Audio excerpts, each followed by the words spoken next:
So friends यहाँ पर ये बोल रही है कि मैं ऑस्ट्रेलिया के एक छोटे से शहर में पली बड़ी। सो फ्रेंड्स यहाँ पर ये अपनी कहानी बता रही है, कह रही है कि मैं ऑस्ट्रेलिया के एक छोटे से शहर में पली बड़ी। इसे इंग्लिश में बोलेंगे I grew up in a small town in Australia. I grew up in a small town in Australia. यहाँ पर पली बड़ी इसके लिए हमने यूज़ किया है ग्रो अप का, क्योंकि ये सेंटेंस पास्ट में है इसलिए ग्रो की जगह ग्रू आ जाएगा। I grew up in a small town in Australia. मैं ऑस्ट्रेलिया के एक छोटे से शहर में पली बड़ी। जब मैं 18 की हुई तो हम अमेरिका आ गए थे। बता रही है कि when I turned 18 we moved to America. When I turned 18 we move to America, यानी जब मैं 18 की हुई तो हम अमेरिका मूव कर गए थे, अमेरिका आ गए थे। When I turn to 18 we move to America. जब मैं पहली बार अमेरिका आई थी तो मैंने कन्वीनियंस स्टोर पर काम किया था। बता रही है कि when I first came to America I worked at a convenience store. When I first came to America I worked at a convenience store, यानी जब मैं पहली बार अमेरिका आई थी तो मैंने कन्वीनियंस स्टोर पर काम किया था। When I first came to America I worked at a convenience store. मैंने असिस्टेंट मैनेजर के तौर पर काम किया था। बता रही है कि I worked as an assistant manager. I worked as an assistant manager, यानी मैंने असिस्टेंट मैनेजर के तौर पर काम किया था। I worked as an assistant manager. मुझे बचपन से ही एक्टिंग का शौक रहा है। बता रही है कि I have been fond of acting since childhood. I have been fond of acting since childhood, यानी मुझे बचपन से एक्टिंग का शौक रहा। मेरे एक्टिंग के करियर ने 2006 में उड़ान भरी जब मैंने स्वीट ड्रीम में काम किया। तो एक मूवी आई थी स्वीट ड्रीम, उसमें से काम किया था। तो बता रही है कि मेरी एक्टिंग के करियर ने 2006 में उड़ान भरी जब मैंने स्वीट ड्रीम में काम किया। यानी जब मुझे स्वीट ड्रीम मूवी में काम मिला तो मेरा जो एक्टिंग का करियर था वो कामयाब हो गया, यानी उसने उड़ान भरी। इसे इंग्लिश में बोलेंगे माई एक्टिंग करियर टुक ऑफ। मैंने पहले बताया है करियर उड़ान भरता है तो इसके लिए हम यूज़ करते हैं टेक ऑफ का। तो बता रही है कि my acting career took off in 2006, यानी मेरे एक्टिंग करियर ने 2006 में उड़ान भरी। माई acting career took off in 2006 when I start in sweet dream, जब मुझे स्वीट ड्रीम में लिया गया, यानी मैंने उसमें काम किया।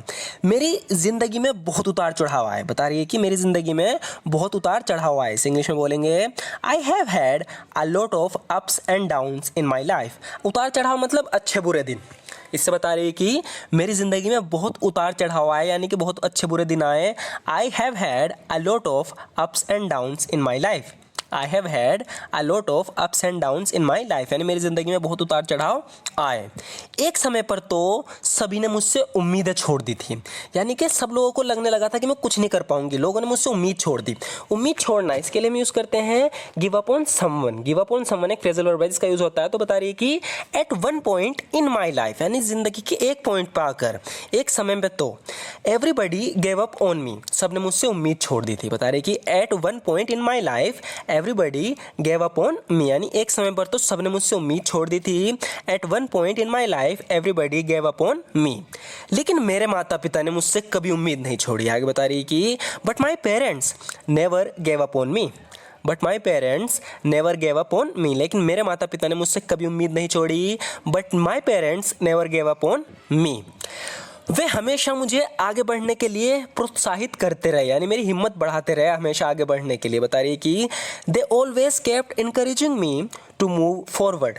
दे always kept encouraging me to move forward, यानी उन्होंने मुझे हमेशा आगे बढ़ने के लिए प्रोत्साहित किया। वे हमेशा मुझे आगे बढ़ने के लिए मेरी हिम्मत बढ़ाते रहे, मुझे प्रोत्साहित करते रहे। They always kept encouraging me to move forward.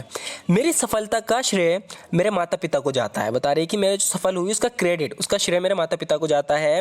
The credit of my success goes to my parents. The credit of my success goes to my parents, यानी मेरी सफलता का श्रेय मेरे माता पिता को जाता है। The credit of my success goes to my parents. मुझे सच में नहीं लगा था तुम आओगी। सो फ्रेंड्स, यहाँ पर इनकी दोस्त आ गए इनसे मिलने, तो कह रही कि I honestly didn't think you would show up. तो हम वैसे तो आने के लिए कम यूज़ कर सकते हैं, लेकिन हम यहाँ पर फ्रेजल वर्ब का यूज़ कर रहे हैं शो अप, जिसका मतलब भी आना होता है। आई ऑनेस्टली डिडंट थिंक, मुझे सच में नहीं लगा था, मैंने सच में नहीं सोचा था यू वुड शो अप, तुम आओगी। आगे देखते हैं। कह रही कि कल जब वो चला गया तो मुझे बहुत बुरा लगा। इनकी दोस्ती से अपने बारे में बता रही, कह रही कि यस्टरडे व्हेन ही लेफ्ट, यानी जो उसका हस्बैंड था उसे छोड़ के चला गया। बता रही है कि yesterday when he left I felt very bad. कल जब वो चला गया तो मुझे बहुत बुरा लगा। Yesterday when he left I felt very bad, जब वो चला गया तो मुझे बहुत बुरा लगा। मैं वहाँ बोर हो रही थी। बता रही कि I was getting bored there. I was getting bored there, यानी मैं वहाँ बोर हो रही थी। I was getting bored there. मैंने म्यूजिक सुनकर खुद को चीयर अप किया। चीयर अप मतलब खुश किया। बता रही है कि मैं बोर हो रही थी, कह रही है कि I cheered myself up by listening to music. मैंने म्यूजिक सुनकर खुद को चीयर अप किया, खुश किया। I cheered myself up by listening to music. तुम्हें एक क्रेजी आइडिया कैसे आया? यहाँ पर इसने कोई क्रेजी सा काम कर दिया अजीब सा, जिससे सब हिल गए यहाँ पर। तो पूछ रही है कि तुम्हें एक क्रेजी आइडिया कहाँ से आया? आइडिया आना कोई, इसके लिए हम यूज़ करते हैं कम अप विद का। तो बता रही है कि how did you come up with this crazy idea? How did you come up with this crazy idea, यानी तुम्हें क्रेजी आइडिया कहाँ से आया? How did you come up with this crazy idea. और वैसे तुम्हें किसने बताया मैं यहाँ आ रही थी? कह रही है कि and anyway who told you I was coming here. And anyway who told you I was coming here. और वैसे तुम्हें किसने बताया मैं यहाँ आ रही थी? And anyway who told you I was coming here. अगर मुझे ठीक से याद है तो तुमने टॉम को अपनी कार सिर्फ $500 में बेची थी। तो इसने अपनी कार टॉम को $500 में बेची थी, बहुत सस्ती बेच दी। इससे कह रही है कि अगर मुझे ठीक से याद है, इस तरीके से हम बोलते हैं ना, इफ़ आई रिमेंबर करेक्टली, यानी अगर मुझे ठीक से याद है, अच्छे से याद है, you sold your car to Tom for just $500। If I remember correctly, you sold your car to Tom for just $500। यानी अगर मुझे ठीक से याद है तो तुमने अपनी कार टॉम को सिर्फ $500 में बेची थी। ये लाल टाई तुम्हारे सूट से मेल नहीं खाती, तुम हरी वाली क्यों नहीं पहन लेते? तो इसने इस सूट पर अपने लाल टाई पहन रखी है जो कि इसके सूट से मेल नहीं खा रही। तो कह रहा है कि ये लाल टाई तुम्हारे सूट से मेल नहीं खाती, तुम हरी वाली क्यों नहीं पहन लेते? तो मेल खाना, इसके लिए हम एक फ्रेजल वर्ब का यूज़ करते हैं गो विथ का। ये मैंने पहले बताया है आपको। तो यहाँ पर ये सेंटेंस रिपीट हो रहा है ताकि प्रैक्टिस होती रहे। तो कह रहा है कि that red tie doesn't go with your suit. That red tie doesn't go with your suit, यानी ये लाल टाई तुम्हारे सूट से मेल नहीं खाती। Why don't you wear the green one? तुम ग्रीन वाली क्यों नहीं पहन लेते, हरी वाली क्यों नहीं पहन लेते? Why don't you wear the green one. इससे ज़्यादा ज़रूरी कुछ नहीं हो सकता। इस इंग्लिश में बोलेंगे there can't be anything more important than that. There can't be anything more important than that, यानी इससे ज़्यादा ज़रूरी कुछ नहीं हो सकता। There can't be anything more important than that. Alarm क्यों नहीं बज रहा?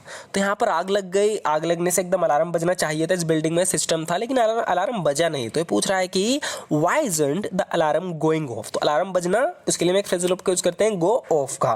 तो पूछ रहा है कि why isn't the alarm going of, यानी अलार्म क्यों नहीं बज रहा? Why isn't the alarm going of. जब मैं वापस आया तो यहाँ नहीं था, वो जा चुका था। किसी के बारे में बता रहा है कि जब मैं वापस आया तो वो यहाँ नहीं था, वो जा चुका था। इस इंग्लिश में बोलेंगे व्हेन आई केम बैक। जब मैं वापस आया, when I came back he wasn't here, वो यहाँ नहीं था। ही हैड गॉन, वो जा चुका था। When I came back he wasn't here, he had gone. जब मैं वापस आया तो वो यहाँ नहीं था, वो जा चुका था।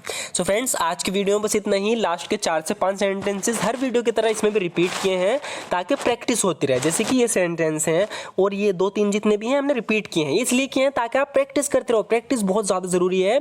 जब तक सेम सेंटेंस आपके सामने 3-4 बार आना ही जाता, आप उसे बोल नहीं पाओगे। ये सबके साथ होता है। तो ये एक बेहतरीन तरीका है प्रैक्टिस करने का। अगर आप भी इसी तरीके से प्रैक्टिस करना चाहते हो तो हमारे चैनल को जरूर सब्सक्राइब कर लेना। अगर आपको वीडियो अच्छी लगी हो तो इस वीडियो को लाइक जरूर कर देना। Thank you so much for watching this video friends.